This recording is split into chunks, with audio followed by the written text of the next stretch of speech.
ஐயா வணக்கங்க ஐயா. வணக்கம்மா. இனிய புத்தாண்டு நல்வாழ்த்துக்கள் ஐயா. வாழ்த்துக்கள்மா. ஓ, ஆசிகள். என்னோட நேம் சிவதர்ஷினி, ராசிபுரத்துல இருந்து பேசுறேங்க ஐயா. ஒரு நியூமராலஜில ஒரு டவுட். 13ல பிறந்த ஒரு நபருக்கு சூரியன் தான் ஹை டிகிரி. ஏற்கனவே சூரியன்ல உங்களுக்கு பேர் வைக்கலாங்கிறதுனால வச்சுட்டோங்க ஐயா.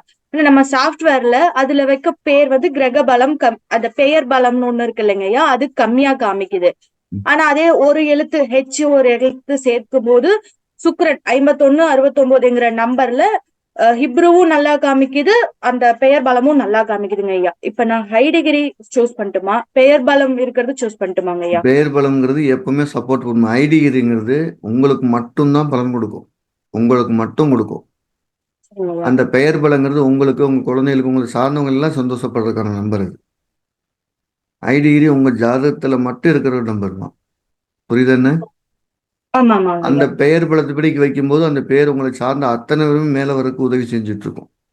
அது ஓ, உங்களோட வளர்ச்சி குறைவா தெரியும். அதிக ஓகே. பாகை பெற்ற கிரகத்தை பண்ணும்போது நீங்க மட்டுமே வேகமா வளர்ந்துட்டு வருவீங்க. மடமட மடமடன்னு. ஓகேங்க. ரெண்டுலயுமே ஒரு 5 மார்க் 10 மார்க் தான் வித்தியாசம். ரொம்ப ஒன்றும் மோசம்லாம் வராது. ஓகேங்க ஐயா. ம். ரொம்ப நன்றி. ரெண்டுல எது வச்சாலும் ஓகே. அதுல ஃபர்ஸ்ட் ப்ரியாரிட்டி அது பெயர் பலம் வைக்கும்போது உங்களை சார்ந்தவங்களும் வளரும்போது சந்தோஷப்படுவாங்க. சரிங்க. ம். அந்த பெயர் பலம் பெயர் பலமா? பெயர் பலம் அப்படிங்கிறது இருக்கிறது நல்லது. ஃபர்ஸ்ட் ப்ரியாரிட்டி பெயர் பலத்துக்குங்களா? ஆமா, ஆமா. ரொம்ப நன்றிங்க. நீங்க பிறந்த அன்னைக்கே 1000 பேர் வந்திருப்பாங்க அன்னைக்கு. அதுல 1000 பேத்துக்குமே சூரியன் அதிக பாகை பெற்றிருக்கும். ஆனா பெயர் பலம் உன்னை தனிப்பட்ட உன்னுடைய வாழ்க்கை. அதனால சரிங்க. ஃபர்ஸ்ட் பெயர் பலத்துக்கு மரியாதை கொடுப்போம். அதுக்கடுத்து அதிக பாகை பெற்றுக்கிறது கொடுப்போம். ரொம்ப நன்றிங்க. நல்லது. சார் வணக்கம் சார். வணக்கம்மா. சார், பொதுவா ஒருத்தவங்களுக்கு சொந்த வீடு அமையறதுக்கு எந்த மாதிரி காலநிலை கிரக நிலைகள் இருப்பாங்க சார் தசாபுத்திக்கு? பார்த்துருவோம். முதல்ல அவங்களுக்கு ஒரு எண்ணங்கள், வீடு வேணுங்கிற எண்ணத்தை கொடுக்கறது ஸ்திர ராசி தாமா. ஸ்திர சரிங்க சார். ராசி இருக்கக்கூடிய கிரகம் தான் உங்களுக்கு சொத்து, அசையா சொத்து வேணும்னுங்கிறத உருவாக்கும். அப்ப ஸ்திர ராசி இருக்கக்கூடிய செவ்வாயோ சுக்கிரனோ சந்திரனோ தான் அவங்களுக்கு சொத்தை கொடுக்கறதுக்கான முதல் பங்கு வகிக்குது. இது ரூல் நம்பர் 1. செவ்வாய் சந்திரன் சேர்க்கை, செவ்வாய் சந்திரன் பார்வை இல்லாம வீடு வாங்குற எண்ணமே தோணாது. முதல்ல எண்ணம் இருந்தால் வீட்டுக்கு போவோம். அப்ப செவ்வாயுடைய பார்வையோ சேர்க்கையோ நின்ற நட்சத்திரமோ சந்திரனை ஏதேனும் ஒரு ரூபத்துல இருக்கணும். எண்ணங்கள் வர்றதுக்கு அது முக்கிய காரணம். அதுக்கடுத்து செவ்வாய் சுக்கிரன் சேர்க்கை பார்வை இருந்துச்சுன்னா உங்களால வீடு வாங்கி கட்டாயம் சிறப்பா வாழ்வீங்க. குரு சேர்க்கை இருந்துச்சு அப்படின்னா, செவ்வாயோட குரு சேர்க்கை இருந்துச்சுன்னா ஒன்றுக்கும் மேற்பட்ட வீடுகளை வாங்குவீங்கன்னு அர்த்தம். அப்ப பேசிக்கா உங்களுக்கு அசையா சொத்து கிடைக்கிற பாக்கியம் இருக்கான்னு பார்க்கணும். ஸ்திரராசியில ஒரு கிரகம் இருக்கணும். ஒரு கிரகம் நல்ல கிரகமும் கெட்ட கிரகம் ஏதோ ஒன்று இருக்கணும். 2வது விஷயம், செவ்வாய் கூட சந்திரன் தொடர்பு இருந்ததுன்னா உங்களுக்கு வீட்டு மேல ஒரு ஆர்வம் மோகம் இருந்தே தீரும். 3வது விஷயம், செவ்வாய் சுக்கிரன் தொடர்பு இருந்ததுன்னா மட்டும்தான் நமக்கு வீடு கட்டணுங்கிற எண்ணமும் காசும் வரும். அதுக்கு குரு சேர்க்கை குரு பார்வை தொடர்ந்துச்சுன்னா அது ஒன்றுக்கும் மேற்பட்ட வீடா வரும். இது கார கிரகம். நீங்க கேட்ட கேள்வி கூடுதலா என்ன ஆன்சர்னா 4 11 2 4 11 தசாபத்தி வராம உங்களால வீட்டுக்கு ஒரு செங்கலை கூட எடுத்து வைக்க முடியாது. 2ல் நிக்கிற கிரகமோ 4ல நிக்கிற கிரகமோ 11 நிக்கக்கூடிய கிரகமோ, அப்ப 2 4 சம்பந்தம் முக்கியமா இருக்கணும். 2ஆம் அதிபதி திசை, 4ஆம் அதிபதி புத்தி, 11 அந்தரம். இந்த 3ல் 2 4 11 ஏதேனும் ஒண்ணு திசையா, ஒண்ணு புத்தியா, ஒண்ணு அந்தரமா வந்தா தான் அதுக்கான முயற்சி நம்ம ஃபர்ஸ்ட் ஸ்டெப் எடுத்து வைப்போம்னு அர்த்தம். நல்லது. அடுத்து. வணக்கம் குருஜி. வணக்கம்மா. இப்போ சந்திர நாடியில ம், படிச்சதுல இருந்து இப்போ துலா லக்னம் குருஜி. சந்திரன் வந்து கோச்சார சந்திரன் வந்து பிறந்த கால சந்திரன் மேல போகுது. அவங்களோட கேள்வி என்னன்னா, எனக்கு இப்போ நான் இன்டர்வியூ அட்டன் பண்ணிருக்கேன், அந்த வேலை கிடைக்குமா, இல்லைன்னா நான் தொழில் பார்க்கட்டுமான்னு கேக்குறாங்க. ரொம்ப சிம்பிள் பாருங்க. சந்திரன் மேல சந்திரன் போனாலே மாற்றத்தை விரும்புகிறார்கள். மாற்றத்துக்கு தயாராயிட்டாங்க. மாற்றம் நடந்தே தீரும். அப்போ இப்போ அந்த ஆறாம் சந்திரன் அந்த சந்திரன் 6 8 12 இருந்துச்சுன்னா அந்த மாற்றம் பிடிக்காத மாற்றமா இருக்கும். கோச்சார சந்திரன் அடுத்து போய் கேரத்தோட போகுதுன்னா அந்த மாற்றம் சின்ன மாற்றமா ப்ரமோட்டை நோக்கி போகுது. அப்போ கோச்சார சந்திரன் அடுத்து போய் தொட போறது குரு சுக்கிரன் வளர்வை சந்திரன் புதன் மாதிரி இருந்துச்சுன்னா அந்த மாற்றம் விரும்பத்தக்க ஒன்று. சந்திரன் தொடர்பு இல்லாம, சந்திரன் குறுப்பார்வை இல்லாம எந்த சமயத்திலையுமே அவங்களால அடுத்த கட்டத்துக்கு போறதுக்கு வாய்ப்பே கிடையாது. இப்போ அவங்களுக்கு இப்ப நம்ம வேலையில அந்த இன்டர்வியூ கிடைக்கும் அப்படின்னு நம்ம சொல்றதுக்கு இப்ப 6ஆம் பாவகத்தை பார்த்தா குரு இருக்காரு. அவர் வக்ரம் பெற்று இருக்காரு. அவங்களோட பிறந்த கால ஜாதகத்திலேயே 4ல அவர் வக்ரம் பெற்று நீசம் பெற்றுதான் இருக்காரு. அப்ப உங்களுக்கு இத நம்ம இங்கே பதில் கிடைச்சிருச்சு. பிறந்த கால கிரகம் கோச்சாரத்தில் என்ன நிலைமையில் இருக்குன்னு பார்க்கணும். பிறந்த கால கிரகம் வக்ரம்னா கோச்சாரத்தில் வக்ரம் இருக்கும், ஈஸியா கிடைக்குமே. ஆஹ் ம் அப்ப நம்ம அவங்களுக்கு வேலை கிடைக்கும்னே சொல்லிடலாம். உறுதியை சொல்லுங்க. பிறந்த காலத்துல எந்த கிரகம் வைக்கிறோமோ அந்த கிரகம் என்னச்சுன்னா 6 முறை 7 முறை தடுக்கி விட்டு தான் கொடுக்கும். போகணுன்னே கொடுக்காது. வக்கிர கிரகங்கள் ஒரு பலனை தாமதப்படுத்தும், தடை செய்யாது. சரிங்க. அதை ஞாபகம் வச்சுங்க. சரிங்க, ரொம்ப நன்றி. நல்லது. Hello sir. வணக்கம் சார், சொல்லுங்க. என் பேர் பிரகதீஸ்வரன், வேளாண்மையில இருந்து பேசுறேன் சார். சொல்லுங்க சார். சார் இப்ப என்னன்னா, இப்ப எங்க மாமா வந்து இப்ப நிறைய தொழில் பண்ணியிருந்தாங்க. அதாவது இப்ப கடை வட்டி கொடுறது இது மாதிரிலாம் பண்ணிட்டு லாஸ்டா பிரிண்டிங் ப்ரெஸ் வச்சுதான் நல்லா இருந்தாங்க. இப்ப எனக்கு என்ன டவுட் வருதுன்னா, இப்ப யாராவது ஒருத்தவங்க தொழில் செய்யலாமான்னு சொல்லி கேட்டாங்கன்னா, இப்ப நம்ம ஜாமக்கல்ல பார்க்கும்போது இப்ப வேண்டாம், என்ன நெகட்டிவா இருக்கு, தொழில் உங்களுக்கு செட் ஆகாதுன்னு சொல்றோம். ஆனா என்ன தொழில் செஞ்சா நல்லா இருக்கும்னு சொல்றதுக்கு ஏதாவது இருக்குங்களா? ஆமா, உதயத்தில் நிற்கக்கூடிய ஒரு கிரகம் இருக்கு இல்லையா, அந்த கிரகம் எதுவோ அந்த தொழில் அப்படியே சொல்லுங்க. சரிங்க சார். நான் செய்யறது எனக்கு 27வது தொழில் இது. நான் இப்ப செஞ்சது 27வது தொழிலுங்க. நான் இந்த ஃபீல்டுக்குள்ள 98 97 உள்ள நுழைய போகும்போது ஜோதிடத்துக்கு போகலாமான்னு கேட்கும்போது நான் ஜாமக்குள்ள பிரச்சனை பண்ணுவோம். உதயத்துல புதன் வந்தா போவோம், இல்லைன்னா மறுபடியும் இதே கெமிக்கல் தொடரலான்னு. உதயத்துல உள்ளேயும் புதன் வெளியும் புதன் நின்ற உதயம் புதனோட நட்சத்திரம் இரவு கரங்கூப்பி அழகுதுன்னு வந்தேன்.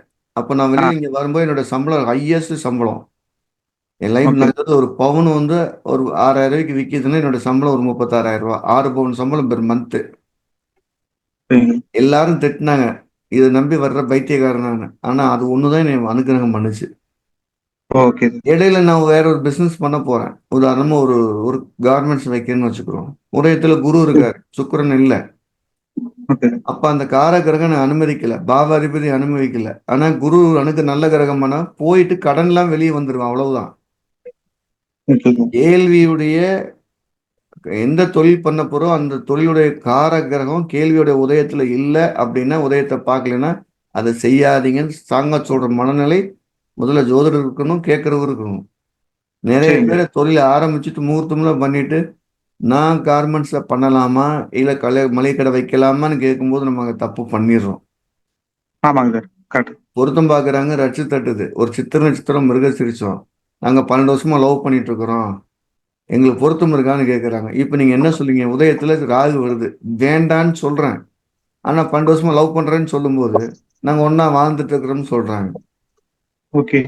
அப்ப எப்பவுமே நம்ம என்ன செய்ய போறோம்னா, பிரசன்னம் சொல்றதுல நான் ஸ்ட்ராங்கா கடைப்பிடிப்பேன்னு நீங்க சொன்னீங்கன்னா ஒரு பசங்களும் தப்பு வராது.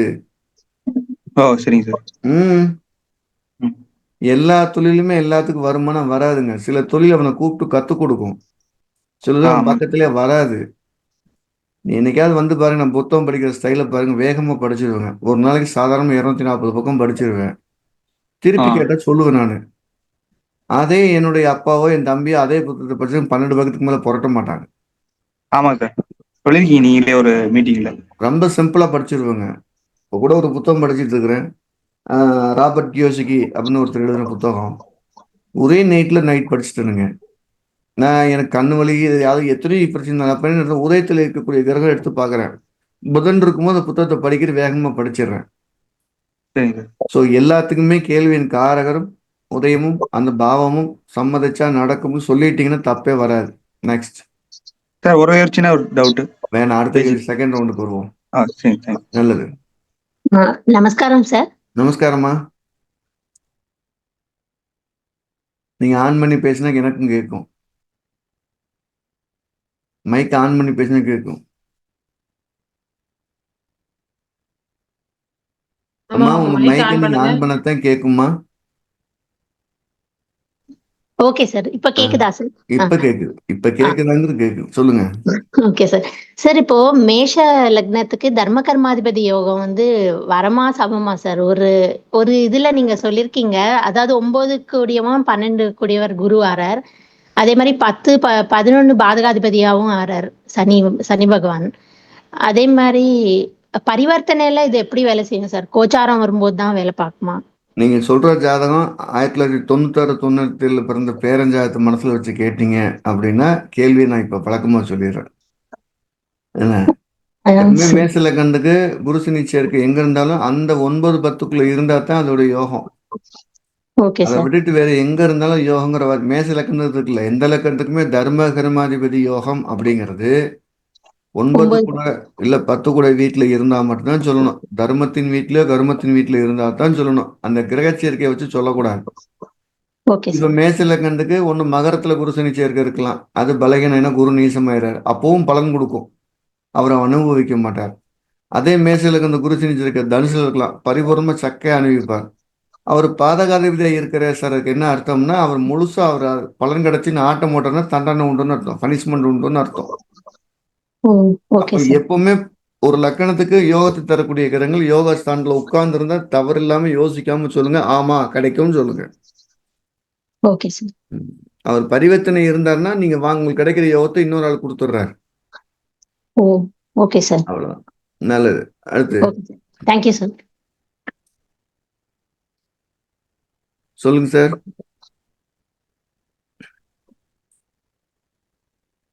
அடுத்தடுத்தால் ரெடியா இருக்கணும். உங்க மைக் ஆன் பண்ணிக்கங்க. குருஜி வணக்கம். குருஜி வணக்கம் சார். சார், பஞ்சாங்கத்துல குரு சுக்கிர மூடம்னு போட்டிருக்கு, இது எந்தெந்த விஷயத்துல உபயோகப்படுத்தலாம்? சுபகாரியங்கள் அத்தனைக்குமே ஆகாதுங்க. இந்த மூடம் குறிச்சுக்கிறோம். இந்த மூடங்கிற வார்த்தைக்கு என்னன்னா உங்க சூழ்நிலையில் உங்களுக்கு அனுசரணையாக இல்லாத காலம்னு அர்த்தம். உங்களை சுற்றி இருக்கக்கூடிய சூழ்நிலைகள் உங்களுக்கு சேஃபா இல்லைன்னா அந்த காரியத்தை நடத்துறதுக்கு கடுமையா போராடுவீங்க.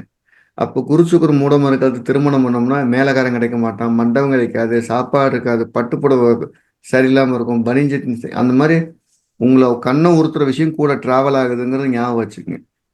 எமர்ஜென்சி விஷயங்களுக்கு ஓகே, இன்னைக்கே பிரசவம் ஆயாகணும் ஓகே.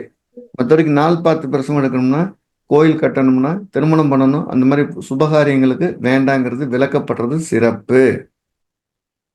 கிரகப்பிரவேசம் பண்றதுக்கு அதுவும் சுபகாரியமா இல்லையா? நீ கேள்வி எடுத்துக்கணும், சுபகாரியமா இல்லையா? சுபகாரியம்னா வேண்டாம். ஆனா அதனால ஒரு 4-5 மாசம் வெயிட் பண்ற மாதிரி இருக்குமே குருஜி. 10 மாசம் கூட வெயிட் பண்ணிட்டுமே. அதை கமர்ஷியலா பண்றவங்க என்ன செய்வேன், நாங்க ஒரு தடவை வீடு புகுந்துக்கிறேன், வித்துடுறேன், இன்னொரு ஆள் வந்து அவங்க இன்னொரு ஹோம் பண்ணிக்கட்டும்னு சொல்லிடுறாங்க.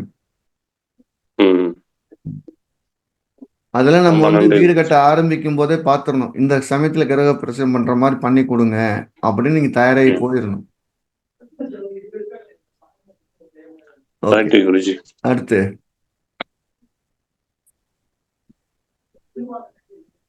ஹலோ, வணக்கம். சொல்லுங்க. வணக்கம் குருஜி. இனிய புத்தாண்டு நல்வாழ்த்துக்கள் ஐயா. ஒரு சின்ன ஒரு சம்பவத்தினால இந்த கேள்வி ஐயா. இப்போ செவ்வாய் வந்து கடகத்துல இருக்கு, இருக்கும்போது சனி வந்து கும்பத்துல இருந்தது. இப்போ போன இந்த டிசம்பர் மாசம் வந்து 12ஆம் தேதி வந்து ஒரு புயல் சின்னம் வந்தது. அப்போ கரெக்டா சந்திரன் வந்து துலாம்ல குரு விசாகத்துல இருக்கும்போது அதோட தாக்கம் ஒண்ணுமே இல்லைன்னு சொல்லிட்டு எல்லா நியூஸ்ல எல்லாமே சொன்னாங்க. ஒன்ஸ் அது விருச்சிகத்துல வந்து கரெக்டா விசாக 4ஆம் பாதம் தொடும்போது செவ்வாயும் சந்திரனும் பரிவர்த்தனை ஆகும்போது அதோட தன்மையே டோட்டலா மாறிச்சு. அதுக்கு காரணம் வந்து செவ்வாய் வந்து விருச்சிகத்துல வந்ததுனால செவ்வாய் சனி காம்பினேஷன் வந்து இருக்கிறதுனால ஒரு வித்தியாசமான ஒரு விஷயம் சொன்னாங்க சார். ரொம்ப சிம்பிள் பாருங்க. பரிவர்த்தனை இல்லாம இருந்தா அவங்க அறிவிச்சது மட்டும் தான் நடந்திருக்கும். பரிவர்த்தனை இருந்துச்சுனாலே அவங்க அறிவிச்சதை தாண்டி இன்னொரு சம்பவம் நடக்க காத்திருக்குங்கிறத மெயினா பண்ணிக்கங்க. பரிவர்த்தனை இருந்துச்சுன்னா என்ன நடக்கும்னு நினைக்கிறோமோ அதை தாண்டி வேற ஒரு பிரச்சனை தான் நடக்க போகுது. அது எல்லாத்துக்குமே, திருமணம், விபத்து எல்லாத்துக்குமே பொருந்தும். அந்த பரிவர்த்தனை இல்லாம விசாகம் 3ல இருந்து அந்த டைம் முடிஞ்சு போயிட்டா அப்பவே அந்த புயல் ஏதோ இருந்திருக்காது. செவ்வாய் மட்டும் சனியை பார்த்துருக்கும் போது ஒன் சைடா ஆராய்ச்சி பண்றாங்க. செவ்வாய் ரெண்டும் பார்க்கும்போது 2 டேஷ் ஆயிடுது அப்படின்னு அர்த்தம். அதான் வெள்ளிக்கிழமை கிட்ட ஒரு நண்பர் கேட்கும் போது நான் சொல்லியிருந்தேன், இல்ல ஒரு சேஞ்ச் நடக்கும் பாருங்கன்னா கிண்டல் பண்ணி சிரிச்சாங்க. அப்போ சிரிச்சுட்டு மறுநாள் வந்து அப்ப நான் அவர்கிட்ட சொன்ன ஒரு டேம்னால பிரச்சனை இருக்கு, பட் எந்த ஏரியான்னு தெரியல, ஒரு டேமால பிரச்சனை இருக்குன்னு சொல்லும் போது கரெக்டா அந்த அனுஷம் கேட்டல வரும்போது டேம் திறந்து விட்டுட்டாங்க. அப்ப மழை பெய்யல, ஆனா டேம் திறந்து விட்டு சேதாரம் இருந்துச்சு. ஆனா இதுல ஒரு சின்ன ஒரு சூட்சமம் என்ன தெரிஞ்சுன்னா, செவ்வாய் வேகம் சனி விவேகன்ற போது அந்த சைக்ளோன் வந்து 8 அவர் கரைக்கும் போல இதுக்கும் போல கால ஒருத்தர் இழுத்தா எப்படி இருக்குமோ அந்த மாதிரி தன்மை இருக்குன்னு சொல்லிட்டு மெட்ராலஜிக்கல் டிபார்ட்மெண்ட் வந்து அனௌன்ஸ் பண்ணாங்க. ஆனா இதுலயே வந்து இப்போ அதே பரிவர்த்தனை ஆகும்போது செவ்வாய் வக்கரமா இருக்கு. ஆனா அந்த வக்கர இப்ப நிலைமை நடக்காது. வரும்போது சம்பவம் வந்து நம்ம 3 நம்ம ஏரியாவுல flight நடக்காதுங்க. விபத்து நடந்தது. இப்ப நம்ம ஆனா ஏரியாவுல 3 நடக்காது. flight விபத்து நடந்தது ஐயா. அந்த சம்பவம் மாற்றமா 3மே வந்து flight வெடிச்சு எரிஞ்சா மாதிரி ஒரு சம்பவம் நடந்துச்சு. இதுக்கு என்ன அதான் ஒரு பாருங்க, இப்ப வந்து கருத்து? நீங்க சொன்ன அந்த பழைய சம்பவத்துக்கு வாய்ப்பே இல்லை. அந்த கிரகம் வந்து நடந்தது முதல்ல நடந்தது நீர் வீட்டில் நடந்துச்சு, நீரை குறிச்சு. இப்ப கிரகமே வெப்ப கிரகம் வெப்பத்தில் நடக்குது. அந்த சனி நிக்கிறது காற்று வீட்லிங்க. அதான் கும்பமும் மிதுனமும் காற்று வீடு. அது ரெண்டுமே ஆகாய தத்துவத்து வீடு. அது ஆமாங்க ஐயா. கும்பத்துல சனி இருக்க வரைக்குமே ஏர் கிராஸ் எல்லாம் போகாது. ஆண்டு பலன் எடுத்து பார்த்தீங்கன்னா கும்பத்துல சனி எப்ப வந்தாலும் பெரிய லெவல்ல விமான விபத்துக்கள் காத்திருக்கும். செவ்வாசினி சேர்க்கை பார்வை தொடர்ந்தாலே உலகில் ஜோதிடம்னா பெரிய லெவல்ல விபத்து உண்டு, மக்கள் சேதம் உண்டுன்னு அர்த்தம். இது எல்லாத்தையும் விட சரிங்க. கன்னிக்கு செவ்வாய் வரும்போது மீனத்துல சனி இருப்பார். அப்ப இந்த கொஞ்சம் ஆமாங்க ஐயா. விபத்து ரொம்ப அதிகமா இருக்கும். இப்ப நடந்த விபத்தெல்லாம் எழுதி வச்சுக்க, அதை கூட கூடுதலா இருக்க போகுது. அதே மாதிரி தனுசுக்கு சரிங்க. செவ்வாய் வரப்போகுது, மீனத்துல சனி வரப்போகுது. அப்ப சரி. இருக்கிற விபத்து இன்னும் கூடுதலா இருக்குங்க. ஸோ நம்ம 2 விஷயத்தை எதிர்பார்க்கலாம். தனுசுக்கு செவ்வாய் வரக்கூடிய காலங்கள்லையும் கன்னியில செவ்வாய் வரக்கூடிய காலம் சனி தொடர்பு இருக்கிற போது விபத்துக்களுடைய அளவு அதிகமா இருக்கிறதுக்கு வாய்ப்பு இருக்கிறது. இப்ப இருப்பதை போல. இது ரைட்டா? இயற்கை ஜோதிடம் ஐயா. இதே ஒரு நபருக்கு வரும்போது அதே அளவுல அவருக்கு வந்து தனி குடும்பத்துல, மனிதனோட அது நாட்டுக்கு குடும்பம் பார்க்கறோம், பார்க்கணும். வீட்டுக்கு பார்க்கறோம். அவ்வளவுதான் வித்தியாசம். ரெண்டும் ஒரே மாதிரி தான். அன்னைக்கு தண்ணியில மேல ஊத்திருப்பாங்க, இன்னைக்கு நெருப்பு தீ பொருத்தி கேஸ் அடுப்பு பொருத்தி வச்சிருப்பாங்க. இது ரெண்டும் கண்டிப்பா சம்பவம் கண்டிப்பா. ஒண்ணுதான். ரைட். கண்டிப்பா. அடுத்து அதான் ஐயா. ரொம்ப நன்றி ஐயா. ஐயா வணக்கம்ங்கய்யா. வணக்கம் சார். ஐயா அது வைநாசியம்னா என்னங்கய்யா? அந்த வைநாசியத்தோட பாதிப்பு என்ன? ஒரு சிலர் 22வது நட்சத்திரம் சொல்றாங்க. ஒரு சிலர் 88வது பாதம்னு சொல்றாங்க. நட்சத்திரமா சொல்றாங்க. ஒரு நட்சத்திரத்துக்கு 4 பாதம். 22 இன்ட்டு 4 88. என்ன வித்தியாசம்? ஏன்னா 22 88வது என்னன்னா ஒரு பாதம் சிலர்ல சொல்றவரு வர்றது இல்ல. இருங்க, 88வது பாதம் சொல்றது பர்ஃபெக்ஷனான பாயிண்ட சொல்றாரு. ஓ ஓகே. 22வது நட்சத்திரம் சொல்றவரு தோராயமா ஏரியாவை சொல்றாரு. ஓகே ஓகே சரிங்க. எனக்கு அப்ப வயிறு 88 வலிக்குது, கரெக்ட். எனக்கு வயிறு வலிக்குதுன்னு சொல்றாரு. இவர் அப்படி இல்லை, அடிவயிறு தான் வலிக்குதுன்னு சொல்றாரு. இதுதான் அந்த வித்தியாசம். ரெண்டும் ஒண்ணுதான். அந்த வைநாசியத்தோட பாதிப்பு என்னங்க? அதுக்கு ஏதாவது பரிகாரம்? யாரேனும் ஒருத்தர் துன்பம் பெருந்துன்பம் அடைவதை சொல்கிறது. ஓ கணவன் மனைவி சரி. உறவுல 2 பேருமே சந்தோஷமா இருக்கணுங்கிறது தான் விதி. ஆமா. அதுல ஒருத்தர் ரொம்ப துக்கமும் ஒருத்தர் சந்தோஷம் வந்து அது சைக்கோ ப்ராப்ளத்தையோ இல்ல தனிமைப்படுத்துறதையோ குறிக்கும். அப்ப வதை வைநாசிக்கு என்ன செய்யுதுன்னா, ஒருத்தர் சந்தோஷமோ ஒருத்தர் துக்கமோ இருக்காருன்னா அது திருமண வாழ்க்கை நல்லா இருக்காதுங்க. அது திருமணத்துக்கு மட்டும் முக்கியமா பாக்குறோம். சரிங்கய்யா சரிங்கய்யா. ஒருத்தர் உயிரோடு வந்து ஒருத்தர் இறந்தாலும் தப்பு தானே. பரிகாரம் ஏதாவது இருக்காங்கய்யா? முதல்ல அதோடைய அளவு தெரிஞ்சுதான் பரிகாரத்துக்கு போகணும். எனக்கு கரெக்டா இருக்குன்னு அந்த பார்க்கணும் மாதிரி இல்லையா? அமைஞ்சிருக்கு. அந்த சமயத்தில் மாரக தசாபுத்தி நடக்குது, செவ்வாய் தொடர்பு இருக்குன்னா பரிகாரமே கிடையாது. ஆனா வழிபாடு மூலியமா செய்யலாம். எப்பவுமே திடீர்னு பிரச்சனைக்கு முன்னால பிரச்சனை வருதுன்னு தெரிஞ்சு நீங்க பரிகாரம் பண்றதை விட முதல்ல இருந்தே நீங்க சேஃப் ஆன்மீகத்தில் இருக்கிறது சிறப்புங்க. சின்ன வயசுலேருந்தே உணவு கட்டுப்பாடு இருந்தால் வியாதி வரும்போது சரி பயப்பட வேண்டியது இல்லை. திடீர்னு நோய் வந்து சரி போய் உணவு கட்டுப்பாடும் உடம்பு ஏத்துக்கிறாரு. நல்லது. சரிங்கய்யா. அடுத்து நன்றிங்க நன்றிங்க. Happy new year sir. Happy new year. உங்க வீடியோ ஆன் பண்ணிக்கங்க ஜெய். இது அது என்ன வரமாட்டேங்க சார். பிக்சர் ஆன் பண்ணி தான் வச்சிருக்கேன். பிக்சர் வரமாட்டேங்குது. இந்த நாடி ஜோசிய இது சந்திர நாடியில சந்திரன் விருட்சயத்தில் போகும்போது எதிர்க்க குரு இருக்குது. அந்த மாதிரி இருக்கக்கூடிய டயத்தில் ஷேர் மார்க்கெட்லாம் ஏறவே இல்லை டவுன்லேயே போயிட்டே இருந்தது. இந்த சந்திரன் நீச்சமாக எப்படி இருக்க. இருங்க, நீங்க ஷேர் மார்க்கெட் ஏறணுங்கிறதுக்கு சந்திரன் புதனுடைய தொடர்பு மட்டும் இல்ல, புதனுடைய சுக்கிரனுடைய தொடர்பு முக்கியமா இருக்கணும். ஓகே. ஷேர் இப்போ மார்க்கெட் சின்ன சின்ன சலனத்தை கூட சுக்கிரன் புதன் தான் கண்ட்ரோல்ல வச்சிருக்காங்க. சின்ன சலனத்தை கூட அந்த சந்திரன் சேனை வெளிப்படுத்துற விதத்தை சொல்லுது. அவ்வளவுதான் விஷயம் சொல்லுது. இப்போ சந்திரன் நீச்சமா இருந்தனால் நம்ம பலன் எடுக்கும்போது நல்ல பலன் இல்லைன்னு சொல்ல அப்பெல்லாம் முடியும். இல்லைங்க சார். ஸ்திரராசியில் ஏற்படக்கூடிய எல்லா விதமான மாற்றமுமே பெரிய மாற்றமா, ஸ்திரம்னா அப்படியே நிக்கிறது, பெரிய மாற்றமா இருக்காது. சரம் கொடுக்குற அளவுக்கு பெரிய மாற்றத்தை சலனத்தை மற்ற வீடு கொடுக்காது. Okay okay. இதே நீங்க சொல்லும்போது துலாத்துல குரு துலாத்துல குரு இருக்காரு, மேஷத்துல சென்றிருக்காரு, சலனம் ஜாஸ்தியா இருக்கும். Okay okay. அப்படி சொன்னா கரெக்ட்.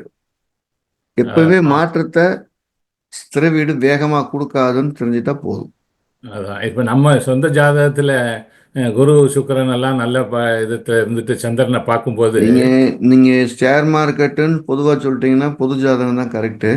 அதுல உங்களுடைய பங்களிப்பு என்னன்னு பாக்குறதுக்கு தான் இப்ப நம்ம தனிப்பட்ட ஜாதகத்தை எடுத்துக்கிறோம்.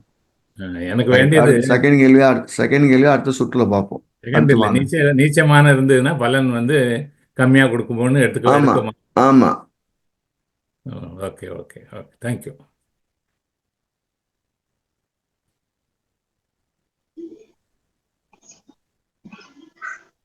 கேளுங்கம்மா. வணக்கம் குருஜி. வணக்கம்மா. புத்தாண்டு வாழ்த்துக்கள் குருஜி. வாழ்த்துக்கள்மா. குருஜி, இப்ப ஒரு கிரகம் ஒரு தசை நடத்துதுன்னா அது எந்த வீட்டோட அதிபதியோ அந்த பாவகத்தின்படி வேலை செய்யுமா, இல்ல எங்க போய் அமர்ந்திருக்கோ அதுபடி வேலை செய்யுமா, இல்ல எதை பாக்குதோ அந்த பாவகம்? கேள்வி நான் புரிஞ்சுக்கிட்டேன். உங்க கேள்வி நான் புரிஞ்சுக்கிட்டேன். ஒரு கிரகம் தான் நின்ற வீட்டு வேலையை தான் முதல்ல செய்யும். அதுக்கு 50% ஒதுக்கிருங்க. ஓகே குருஜி. 50% அது ஒதுக்கிருங்க. அதுக்கடுத்து தனது வீடுகள்ல கிரகம் இல்லைன்னா அந்த வீட்டு பலனையும் செய்ய போறாரு. அங்க கிரகம் இருந்தாருன்னா அந்த வீட்டு வேலை செய்யாம நின்ற வீட்டு பலனையும் 100 செஞ்சிட போகுது. எதை பாக்குதோ அதை செய்யாத. அதெல்லாம் வந்து இந்த விளைவுகளை காட்டுங்க. உதாரணமா 6ஆம் இடத்துல நிக்கிற தசை நினைச்சுன்னா கடனை வாங்க வைக்கும். அந்த கடனால என்னென்ன அழிவுகள் ஏற்படுங்கிற பாக்குற இடத்துக்கு கொடுக்கும். ஒரு கிரகத்தின் பார்வை எங்கெல்லாம் படுதோ அங்கதான் பின் விளைவுகள்ங்கிறத வச்சுக்க. அதான் என்னோட ஸ்டாம்ப்ல முக்கியமானது. ஒரு நோய் ஒரு இடத்துல ஒரு கிரகம் இருக்குன்னா அது பாக்குற இடத்துல அதோடைய சைடு எஃபெக்ட் இருக்கும். அப்ப பாக்குற இடத்தோட விளைவுகளை நம்ம என்ன செய்வோம், இந்த கடன் வாங்குறீங்க அப்ப இந்த இடத்த பாக்குது, அப்ப அதெல்லாம் அந்த கடனுக்கு வீணா அழிய போதும், இல்ல கடன் பேர்கிட போகுதுன்னு சொல்லப்போம். அப்ப நம்ம நின்ற வீட்டு பலன் செய்யப்போகுது. அது என்ன பலனை செய்யப்போகுது, எங்கெங்கெல்லாம் கொடுக்க போகுது, அதனால என்ன விளைவுகள் ஏற்படும் பாக்குற இடத்துலான்னு சொல்லுங்க. அந்த இப்ப அந்த கிரகத்தோட வீட்டுல மத்தவங்க இருந்தாங்கன்னா அந்த வீட்டு அவங்க எல்லாம் சேர்ந்து அவருக்கு பலப்படுத்துவாங்க. செய்ய ஒன்னாவது ஊக்கப்படுத்துவாங்க. ராகு இருந்துட்டா குருஜி உங்களுக்கு கண்ணுக்கு தெரியாதவங்க ஊக்கப்படுத்துவாங்க. சம்பந்தம் இல்லாத வருவான். திடீர்னு ஒருத்தர் வந்து ஓவர் நைட்ல உட்காந்து ஊக்கப்படுத்திட்டு போயிடுவான். ஓகே குருஜி.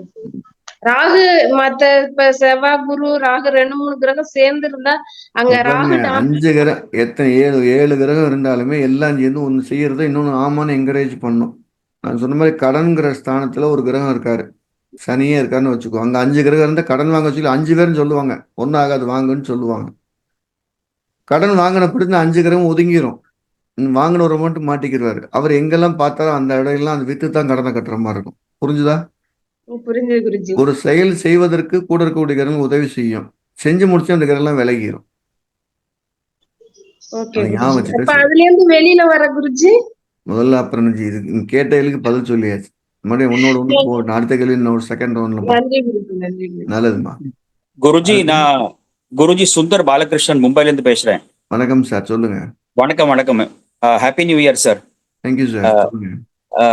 இந்த கர்ம ஜோதிடத்துல இந்த சதய நட்சத்திரத்துக்கு என்ன சிவரூபம் சார்? எப்பவுமே இப்ப பாம்புன்னு வந்தாலே கழுத்து சுத்தின தவக்கோலம் தான். தவக்கோலம் தான் தனிமையா பாம்பு வச்சு சிவனா? ஆமா, சமணம் போட்டு உட்கார்ந்து இருக்கிறது தான் பாத்துக்கிற போறோம் காற்று சொரூபத்துல. ஓகே, அப்போ என்ன என்ன சிவரூபம்? சிவனுக்கு மேல கழுத்துல பாம்பு இருக்கிறது அப்படி வச்சுக்கலாமா? புளித்தோல வச்சிருக்கலாம். அந்த ராகு நட்சத்திரம் மொத்தம் 3 தான். சதயம்னாலே அமர்ந்த கோலத்துல இருக்க தவக்கோலம்.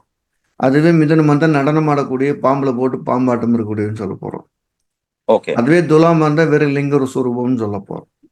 காற்று வீட்டுக்கு இதுதான் சொல்ல போறோம். நம்ம ஜிகேஸ்ல என்ன பண்ணிட்டு இருக்கோம்னா பேசிக்கல ஒரு கிரகத்துக்கான தெய்வங்கள் சூரியன் மட்டும்தான் சிவதத்துவம்னு போட்டிருப்போம்.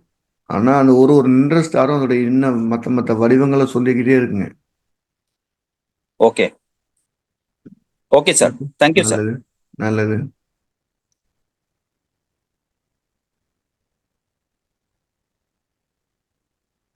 பாருங்க, நம்ம ஜோதிடத்தை அடுத்த லெவலுக்கு கொண்டுகிட்டு போகணும் அப்படிங்கிறதுக்கு மட்டும்தான் நம்ம அதிகப்படியான எஃபர்ட் போட்டுக்கிட்டே இருக்கோம்.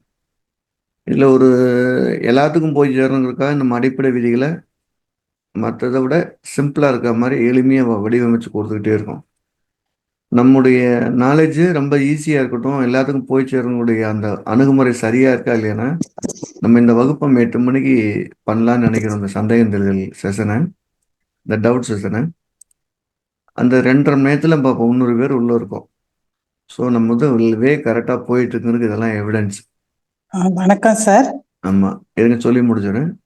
டேரட் ஜோதிடம் சொல்லி ஒண்ணு நம்ம இந்த ஜனவரி 8ஆம் தேதி ஆன்லைன் வகுப்பு நடத்த போறோம். அதுவும் ஜோதிடத்தோட இன்னொரு பரிமாணமா இருக்கும். அதுவும் படிக்கணும்னாலும் நீங்க கீழே இருக்க நம்பரை தொடர்பு கொண்டு சொல்லலாம். உங்களுக்கு தெரிஞ்சவங்க யாராவது அடிப்படை படிக்கணும்னாலும் நீங்க சொல்லலாம். ஏன்னா நம்மகிட்ட பேசிக் படிச்சவங்களுக்கு நிறைய கேள்விகள் வராது. ஸோ அது எளிமையாக நம்ம தான் நடத்த போகிறோம், தெளிவாக சொல்லியே கொண்டு வந்துடுவோம். ஸோ அது இந்த ஜனவரி 26ஆம் தேதி நடக்க காது இருக்கு. யாராவது படிக்கணும் வரும்னா அவங்க இருக்கவங்க தெரிஞ்சவங்ககிட்ட சொல்லுங்க. சொல்லுமா. வணக்கம் சார். வணக்கம்மா. அதாவது செவ்வாய் நீச்சமானா வஸ்திர தானம் கொடுக்க கூடாதுன்னு சொன்னீங்க. ஆமா. எனக்கு தனுசு லக்னம், செவ்வாய்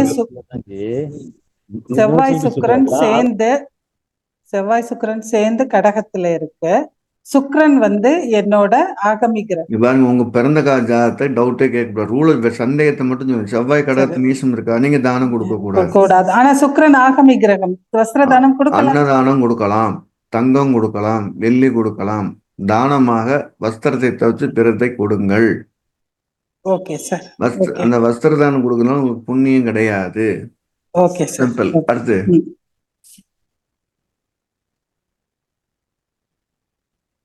அடுத்த கேள்வி. அடுத்தடுத்து கேட்கறவங்க ரெடியா இருங்க. இன்னும் இருக்க போற 8 நிமிஷம். வேகமா கேள்வி. வணக்கம் சார். வணக்கம் வாழ்த்துக்கள் சார். இப்ப நீங்க ஹலோ சார். இப்ப நீங்க உங்களோட ஒரு வீடியோல சொன்னீங்க சனி குரு 2ஆம் வீட்டுல இருந்ததுன்னு சொல்லி சொன்னா அவங்க வாக்கு கொடுக்க கூடாது, வாக்கே பழிக்காது அப்படின்னு சொல்லி சொன்னீங்க. வாக்கு கொடுக்க கூடாதுன்னா நான் இருக்கேன் போங்கிற உத்தரவாதத்தை கொடுக்க கூடாது. நீங்க கரெக்டான ரூலை சொல்லிட்டு இது நடக்கும் போங்கன்னு சொன்னா அந்த அஸ்ட்ராலஜிக்கல் ஃபேக்டர் நடக்கும். அஸ்ட்ராலஜிக்கல் ஃபேக்டர் சொல்றது வந்து வாக்கு கொடுக்கறது, இருக்கிறத சொல்றது. நீங்க வாக்கு கொடுக்கணும், நான் கல்யாணம் பண்ணிக்கிறேன் போன்னு ஒரு பொண்ணுக்கு உத்தரவாதம் கொடுத்தா நடக்காது. நீங்க அந்த வாக்கு கொடுக்கறதுங்கிறது வந்து உங்களோட உள்ளுணர்வு சார்ந்த வாக்கை கொடுக்காதீங்க. கட்டம் என்ன சொல்லுதோ சொல்லுங்கன்னு அர்த்தம். பொதுவாக வாக்குல சனி இருந்தா கொடுத்த வாக்கை மீற வைக்கும், கொடுத்தபடி நடக்க வைக்காது. 2ல சனி உங்களோட புறம் கேட்டு பாருங்க. சொன்ன தேதியில பணம் கொடுக்க முடிஞ்சான்னு கேட்டு பாருங்க. தடுமாறி இருப்பாங்க. அவங்க நேர்மை நடக்க விரும்புவாங்க, கடக்க முடியாது. அப்ப வாக்கு உத்தரவாதத்தை உள்ளுணர்வு சார்ந்து கொடுக்காதீங்க, படிச்ச வித்தை சொல்லுங்கன்னு சொல்றோம். கிளியரா? Okay sir. ஓகே. நல்லது. ஓகே. Thank you. அடுத்து. வணக்கம் சார். அடுத்து யாராவது கேட்கணும், நீங்க ஆன் பண்ணிக்கலாம். வணக்கம் சார். கார்த்தி பேசுறேன், திருநெல்வேலியில இருந்து. சார் கொஞ்சம் சத்தமா பேசுங்க சார்.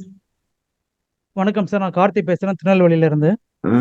ஏன் கார்த்தி, வாய்ஸ் நல்லா இருக்குமே, அப்புறம் ஏன் மெதுவா முசுமுசுன்னு பேசுறீங்க? சத்தமா சொல்லலாம். இல்ல, நான் ஆடியோ கிளியரா இருக்கும்னு நினைச்சேன். ப்ராப்ளமா இருக்கு. அந்த மைக்கை கொஞ்சம் பக்கத்துல வச்சுக்கோங்க. Okay sir. அது பாத்தீங்கன்னா அந்த சனி புதன் சேர்க்கையை வந்து ஏமாற்றங்களை சந்திப்பாங்கன்னு சொல்லியிருப்பீங்க. அதுமாதிரி இரு ஜாதக கூட்டு விளைவுனா ஒருத்தர் சனி மேல இன்னொருத்தர் புதன் இருக்கும்போது அந்த நபர்கள் ஏமாற்றம் சந்திப்பாங்கன்னு சொல்லியிருப்பீங்க. ஆமா. இதுல வந்து எந்த நபர் ஏமாறுவார்? சனி உள்ள நபர் தான் ஏமாறுவார். சனி இருக்கிற நபர் ஏமாறுவார். ஆமா. இதே இதுல வந்து ஏதோ ஒரு கிரகம் வக்ரமாக இருந்துச்சுன்னா அந்த ஏமாற்றத்தை ஏமாற போறது அவருக்கு தெரியும். அதனால ஏமாற்றத்தை அளவு குறைச்சிக்கிடுவாரு. ஓகேங்க ஐயா, இதான் என்னோட மெயின் கொஸ்டின். அது மட்டும்தான். நன்றிங்க ஐயா. அடுத்து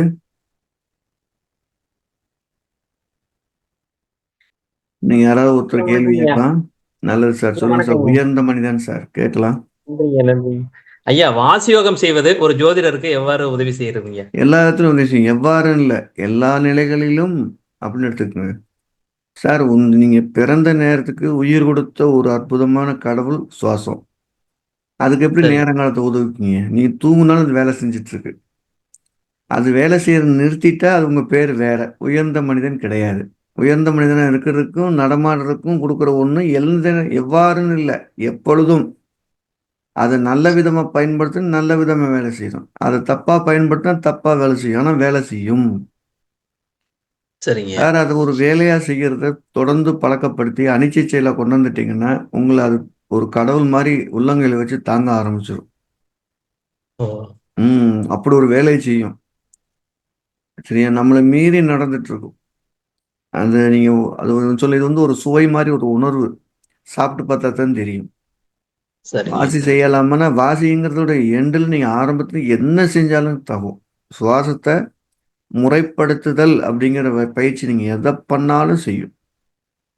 என்னுடைய நியமங்களை நான் முக்கியமா சொல்ல போறது முதல்ல வாசியோகம், அதாவது சரம், தியானம், இந்த சுவாச சம்பந்தப்பட்ட எல்லாம் ஃபர்ஸ்ட் செஞ்சிருங்க. அது வந்து கட்டாயம் தேவையான தேவை. ரெண்டாவது, ஏதேனும் ஒரு ஆன்மீக மார்க்கத்துல பிடிச்சவளவு எளிமையா இருங்க. மூணாவது, நம்முடைய பற்று எவ்வளவு இருக்கணும்னு ஒரு லிமிட் வச்சு அதை தாண்டாம பார்த்துங்க. இந்த 3 இருந்துட்டீங்கன்னா அது ஜோதிடத்துல மட்டும் இல்லை, நடைமுறை வாழ்க்கைக்கும் நீங்களே ஜோதிடமா மாறலாம். நீங்களே ஒரு பெரிய ஒரு ஐக்கானா இருக்கலாம், அஸ்ட்ராலஜி ஐக்கானாவே இருக்கலாம். இதெல்லாம் என்னுடைய அனுபவங்கள் ஒண்ணு. சரிங்க ஐயா. அடுத்ததா ஜாமக்கோல் பிரசன்னத்துலங்கய்யா ஒரு கேள்வி போதும், அடுத்த ஆள் வரட்டும். நல்லது. அடுத்து நன்றி.